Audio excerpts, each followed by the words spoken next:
નમસ્કાર, આપ જોઈ રહ્યા છો લખત ન્યૂઝ અપડેટ ચેનલ। તમામ સમાચાર અને અપડેટ મેળવવા માટે ચેનલને સબસ્ક્રાઇબ કરો અને બેલ આઇકન પર ક્લિક કરો જેથી તમામ સમાચાર અને અપડેટ તમને મળી રહે। લખતર મામલતદાર કચેરીમાં લખતર મામલતદારશ્રીના અધ્યક્ષસ્થાને તાલુકા ફરિયાદ નિવારણ કાર્યક્રમનું આયોજન કરવામાં આવ્યું। આજના તાલુકા ફરિયાદ નિવારણ કાર્યક્રમમાં 4 પ્રશ્ન રજૂ કરવામાં આવ્યા। લખતર મામલતદાર કચેરીમાં છેલ્લા 21 કરતાં વધારે વર્ષથી યોજવામાં આવતા તાલુકા ફરિયાદ નિવારણ કાર્યક્રમનું આયોજન કરવામાં આવ્યું હતું। આજે રજૂ કરવામાં આવેલ 4 પ્રશ્નોમાંથી 2 પ્રશ્ન વિઠ્ઠલગઢ ગામના ખેડૂતો દ્વારા પાક નુકસાની અંતર્ગત રજૂ કરવામાં આવ્યા હતા। ત્રીજો પ્રશ્ન GWIL દ્વારા નાખવામાં આવેલી રહેલ ટાંકી નાવડા પાઇપલાઇન અંતર્ગત ખેડૂતના ખેતરમાં કરવામાં આવેલ ખોદકામ અંતર્ગત વળતરની ચૂકવવા અંતર્ગત હતો।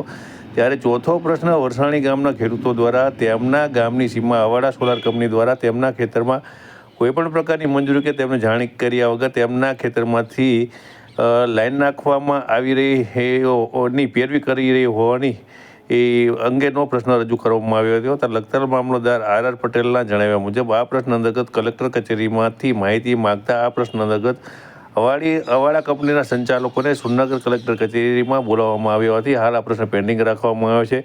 કલેક્ટર કચેરી દ્વારા જે કોઈ માર્ગદર્શન આપવામાં આવશે તે મુજબ કાર્યવાહી કરવામાં આવશે તેમ તેમના દ્વારા જણાવવામાં આવ્યું હતું।